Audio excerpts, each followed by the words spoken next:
सुदामा जी की पत्नी का नाम था सुशीला। भगवान कन्हैया जानते थे कि सुदामा ने वो श्रापित चने खा करके जीवन भर की दरिद्रता अपने नाम ले ली है। और जब जब भगवान कन्हैया के सामने भोजन की थाली आती थी, भगवान कन्हैया रोने लगते, कहने लगे आज तो मैं ये 56 भोग खा रहा हूँ, लेकिन मेरा सुदामा भूख से संतप्त हो रहा है। 75 वर्ष बीत गए सुदामा जी के श्राप को। भगवान तो ऐश्वर्यमय है। जब 75 वर्ष बीत गए, रुक्मणी जी भगवान के सामने भोजन की थाली ले आए। भगवान के नेत्र अश्रु से भर गए। भगवान ने कहा बस, आज तक तो मैंने दुर्वासा के श्राप का निर्वहन किया, लेकिन मैं अपने शक्ति से दुर्वासा के श्राप को बाधित करता हूं। यहाँ तक श्राप का निर्वहन हुआ। अब मैं दुर्वासा जी के श्राप का निर्वहन नहीं कर सकता। भगवान ने दुर्वासा जी के श्राप को दूर कर दिया। और जैसे ही दुर्वासा जी का श्राप हटा तो सुदामा की पत्नी एकदम बोल पड़ी, ननु ब्रह्मन् भगवतः सखा साक्षात् सयपति तमुपैह महाभाग साधुनां च परायण। ये पत्नी सुशीला ने 50 वर्ष पहले क्यों नहीं बोली, आज ही क्यों बोली? क्योंकि 50-75 वर्ष तक दुर्वासा जी ऋषि का श्राप प्रभावी था, इसीलिए सुशीला ने ये पंक्ति नहीं बोली। और जैसे ही दुर्वासा का श्राप हटा तो सुशीला ने कहा, ननु ब्रह्मन् भगवतः सखा साक्षात् सयपति। प्रभु, आपके मित्र तो साक्षात जगत के पति हैं। तमुपैह महाभाग साधूनां च परायणम्। न केवलम अपि मित्रत्वात् अपितु साधूनां च परायणम्। ब्राह्मणों के आश्रय भी वही हैं, संतों के आश्रय भी वही हैं, और दीन बंधुओं के आश्रय भी वही हैं। आप अपने मित्र के पास जाकर के अपने दुख का वर्णन क्यों नहीं करते? देखिए, यहाँ ध्यान देने वाली बात है। सुदामा की पत्नी ने अपने स्वामी को महाभाग कहा है।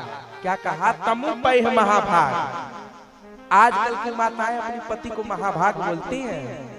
बोलिए बोलिए। कोई माताएं नहीं बोलती, कभी कभी बोल दिया मैया जी, हे महाभाग, हे स्वामी, हे प्रियतम, बोल दिया करिए कभी कभी। सुदामा जी की पत्नी अपने स्वामी को महाभाग बोलती है। यदि आपके पास खूब सारा धन हो, खूब सारा पैसा हो, खूब सारा ऐश्वर्य हो, और पत्नी आपको देवता मानती है, तो इसमें कोई आश्चर्य नहीं है। खूब सारा धन भरा पड़ा है और पत्नी आपको देवता मान रही है, इसमें कोई आश्चर्य नहीं है। आश्चर्य तो तब है जब घर में अन्न का एक दाना न हो और फिर भी पत्नी अपने पति को भगवान मानती है, ये आश्चर्य की बात है। धन्य है सुशीला, घर में अन्न का एक दाना नहीं है, लेकिन फिर भी सुशीला का गौरव बोध देखिए, वो अपने स्वामी को महाभाग कहकर संबोधित कर रही हैं। सुशीला जी को अभिमान है कि ऐसी कौन सी वस्तु है जो मेरे पति संकल्प ले उन्हें करगत न हो जाए। ये है सुशीला जी की पत्नी की, सुशीला जी की मर्यादा, सुदामा जी की पत्नी की मर्यादा। धीरज धर्म, अरे धीरज धर्म मित्र अरुणारी, धीरज धर्म मित्र अरुणारी, धीरज धर्म मित्र अरुणारी, धीरज धर्म मित्र अरुणारी, आपद काल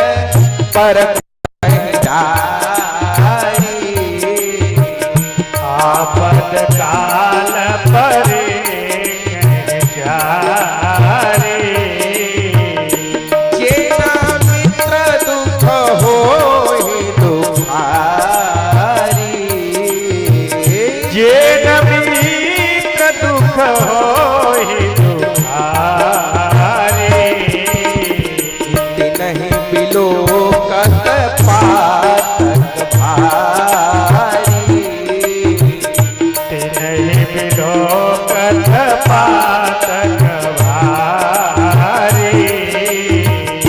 जाकर चित अहि गति सब भाई। जाकर चित अहि गति सब भाई। अस कुमित्र परिहरहि भलाई। अस कुमित्र परिहरहि भलाई।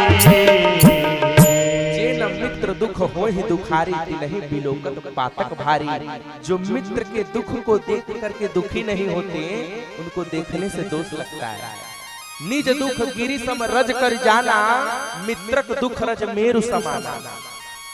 यदि अपना सुमेरु पर्वत के समान इतना बड़ा दुख है तो उसको छोटा सा जाना है, लेकिन मित्र का दुख यदि धूलि के कण के समान है तो उसके सुमेरु पर्वत के समान जानिए। और जाकर चित अहि गति सम भाई।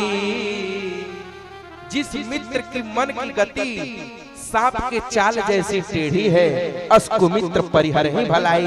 ऐसे कुमित्र को तो त्याग देना ही उचित है। धीरज धर्म मित्र अरु नारी, आपद काल परखि है चारी। धीरज की, धर्म की, मित्र की और नारी की, इसकी परख विपत्ति के काल में होती है। मित्र चित्र और चरित्र ये बड़े भाग्य से मिलते हैं, और मित्र चरित्र और चित्र और चरित्र जब मिल गए तब आपका जीवन धन्य है। सुशीला जी की पत्नी, घर में अन्न का एक दाना भी नहीं है, लेकिन फिर भी अपने स्वामी को महाभाग कहती है। तमु पय महाभाग साधु नाच परायण। स्वामी आप अपने मित्र के घर क्यों नहीं जाते? तो सुदामा जी ने कहा, धन की बात तो छोड़ो, अयम ही परमो लाभो उत्तम श्लोक दर्शन। धन की बात तो दूर है, कम से कम इसी बहाने भगवान कन्हैया का दर्शन तो हो जाएगा। इसलिए मैं कन्हैया से मिलने जाऊंगा। नियम होता है, किसी के द्वार पर जाइए तो कुछ न कुछ लेकर के जाइए। किसी के द्वार पर जाइए तो खाली हाथ नहीं जाना चाहिए। तो सुदामा जी ने कहा, अरे सुशीला, क्या घर में भगवान कन्हैया को कुछ देने के लिए है? क्या सुदामा जी नहीं जानते थे कि घर में अन्न की एक फूटी कौड़ी नहीं है? लेकिन फिर भी सुदामा जी पूछ रहे हैं, क्या घर में कुछ है? क्योंकि हर पति को ये बात पता होती है, भले ही घर में कुछ न हो, खाने को न हो, लेकिन हर पति को ये बात पता होती है कि मेरी पत्नी ने कुछ माल मता छिपा करके जरूर रखा होगा।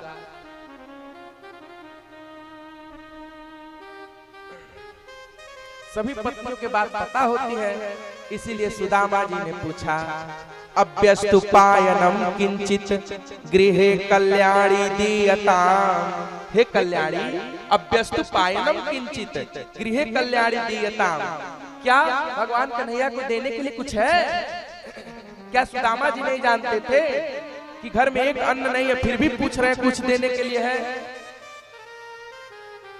हर पति को ये बात पता होती है कि जरूर मेरी पत्नी कुछ छिपा करके रखी हो।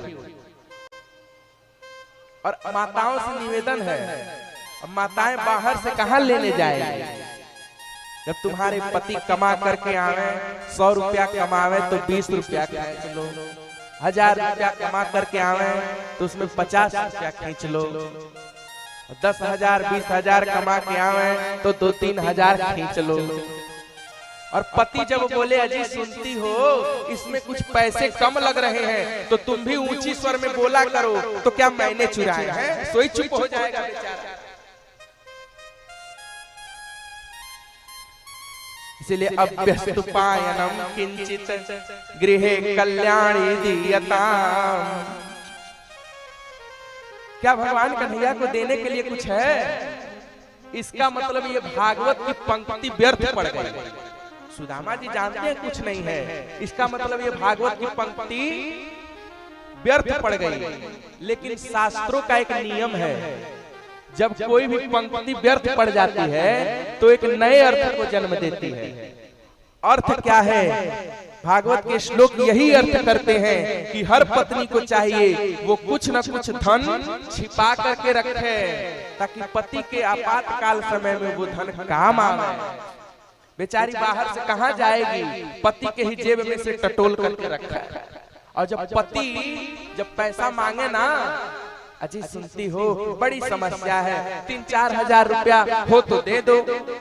जब 2-3 बार मांगे तब दीजिएगा, और ये कह करके दीजिएगा कि हमारे भाई जी दिए हैं, हमारे भैया दिए हैं और तुमको दे रही हूँ, और देखो बाद में वापस लौटा देना। ये मत कहना कि तुम्हारे ही निकाले हैं, तो सोई नहीं मिलेगा। बोलो भागवत भगवान की जय। सुशीला जी ने कहा, नहीं, घर में देने के लिए अन्न का एक दाना भी नहीं है, लेकिन कोई बात नहीं, यदि भगवान कन्हैया के लिए मुझे मांगना पड़े तो मैं मांगूंगी। देखिए, सुदामा अयाचित वृत्ति के ब्राह्मण थे। बहुत अच्छी बात यहाँ भागवत जी में समझ में लायक है, बहुत अच्छी बात। सुदामा अयाचित वृत्ति के ब्राह्मण थे। अयाचित वृत्ति मतलब सुदामा ऐसे ब्राह्मण थे जो जीवन में कभी याचना नहीं किए थे। लेकिन सुदामा जी कहते हैं, यदि भगवान के लिए मुझे अपना व्रत तोड़ना पड़े, मुझे मांगना पड़े तो मैं मांगूंगा। सुशीला जी ने उनकी बात का अनुकरण किया, कोई बात नहीं, यदि भगवान के लिए हमें अपना व्रत तोड़ना पड़े तो मैं तोड़ूंगी। देखिए, चतुरो विप्रमुष्टिकान, 4 ब्राह्मण के घर मांगा तो 3 मुट्ठी चावल, और चैल खंडेन तान बध्वा भरते दुप्रादाद पायनम। 3 मुट्ठी चावल तो मिली, लेकिन बेचारी दे किसमें? वस्त्र भी नहीं है, इतनी गरीबी है। तो चैल खंडेन तान बध्वा, चैल माने होता है वस्त्र, खंडेन माने टुकड़ा। एक वस्त्र का टुकड़ा लिया और तान बध्वा, उसी में वो 3 मुट्ठी चावल बांध दिया। भरते दुप्रादाद पायनम, और दे दिया सुदामा जी के हाथ में पोटली। कहे, स्वामी आप यही लेकर के द्वारिका नगरी को जाइए।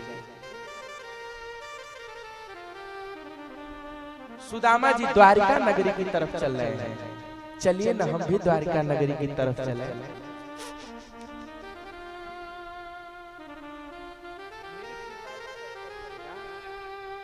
सुदामा जी द्वारिका नगरी की तरफ जा रहे हैं। रास्ते में एक बड़ी भयंकर नदी पड़ी। सुदामा जी सोचे, मैं इस नदी को कैसे पार करूंगा। सुदामा जी रोने लगे, कहने लगे, लगता है मुझे लौट करके, भगवान तो भगवान होते हैं, भगवान केवट का रूप बना करके, नाविक बन करके आ गए और सुदामा जी को नदी के उस पार उतार दिया। सुदामा जी ने कहा, अरे भैया तुम्हें कहाँ जाना है? उन्होंने कहा, अरे मुझे तो द्वारिका जाना है। सुदामा जी बोले, अरे मुझे भी द्वारिका जाना है। वो तो भगवान थे। देखिए, यदि आप सच्चे भक्त होंगे ना, तो मेरे राम जी आपके साथ किसी न किसी रूप में अवश्य आएंगे। दूर नगरी, बड़ी दूर नगरी, दूर नगरी, बड़ी दूर नगरी, कैसे आओ रे कन्हई, कैसे आओ रे कन्हई, तेरी दूर नगरी, बड़ी दूर नगरी, दूर नगरी, बड़ी दूर नगरी, दूर नगरी, बड़ी दूर नगरी।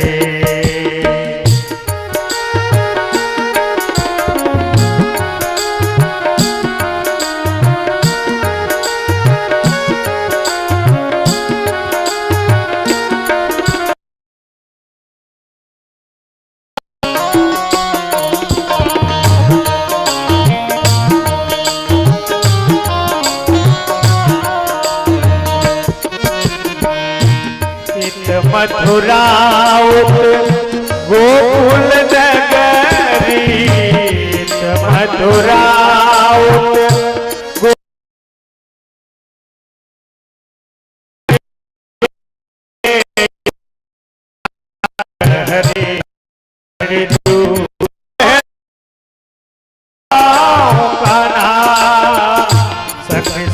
आओ कान्हा शरण मोहे लागे, अकेली आऊं तो भूल जाऊं डगरे बड़ी दूर नगरे, दूर नगरे बड़ी दूर नगरी, दूर नगरी बड़ी दूर नगरी, कैसे आऊं रे कन्हैया, कैसे आऊं रे कन्हैया, तम तेरी नगरी बड़ी दूर नगरी, दूर नगरी बड़ी दूर नगरी, दूर नगरी बड़ी दूर नगरी। बोल श्री कृष्ण कन्हैया लाल की, बोल द्वारिका धाम की। सप्तपुरियों में द्वारिका जी का नाम आता है। सुदामा जी वो 3 मुट्ठी चावल लेकर के द्वारिका नगरी की तरफ गए। भगवान भी उनके साथ ही थे नाविक के रूप में। जब द्वारिका नगरी नजदीक आ गई तो सुदामा जी ने कहा, भैया ये नगरी तो बड़ी अद्भुत दिखाई दे रही है। तो भगवान ने कहा, हाँ यही नगरी है। तो सुदामा जी ने कहा, इसमें से जो महाराज श्री कृष्ण हैं उनका महल कहाँ है? तो उस नाविक ने कहा, ये जो राजपथ देख रहे हो ना, इसी राजपथ को पकड़ करके चले जाओ। राजपथ को पकड़ करके जाओ, सीधे भगवान कन्हैया सुनंदा नामक सभा में बैठे हुए हैं, वहीं तुम्हें मिलेंगे। अब सुदामा जी महाराज वो 3 मुट्ठी चावल लेकर के भगवान कन्हैया से मिलने गए। सुदामा जी जैसे ही गए तो कई लोग ये कहते हैं कि कुछ द्वारपालों ने उनको रोका, क्योंकि मूल भागवत में ऐसा कहीं लिखा नहीं है, ये सब मनगढ़ंत कथाएं हैं। लेकिन ये सब कथा को सजाने के लिए यदि हम ऐसा करते भी हैं तो दोष नहीं लगता है। लेकिन मूल भागवत में ऐसा नहीं लिखा है कि किसी द्वारपाल ने सुदामा जी को रोका। मूल भागवत में कुछ और लिखा और वही श्रवणी जो लिखा है। सुखदेव जी कहते हैं, परीक्षित त्रिणी गुलमान्यति आय त्रिसह कक्ष सद्विजः अविवैसक तमम श्रीमद ब्रह्मानंदम गतो यथा। यही श्लोक श्रवणी है। सुदामा जी महाराज राजपथ पर चलते हुए गए और 3 ड्योढ़ी और 3 दरवाजे को पार किया। त्रिणी गुलमान्यति आया त्रिसह कक्ष सद्विजः, 3 चौखट और 3 कक्ष को पार करने के बाद सुदामा जी ने क्या देखा? मेरा कन्हैया राज सिंहासन पर बैठा हुआ है और विवैसक तमम श्रीमद ब्रह्मानंदम गतो यथा। और जैसे ही भगवान कन्हैया को देखा तो उन्हें ब्रह्मानंद की अनुभूति हो गई। आज भी यदि आप मथुरा वृंदावन जाएंगे तो वहां बांके बिहारी मंदिर है। वहां 3 ड्योढ़ी और 3 दरवाजे को जब पार करेंगे तब बांके बिहारी लाल के दर्शन होंगे। 3 दरवाजे को पार करने के बाद ये 3 दरवाजे क्या हैं?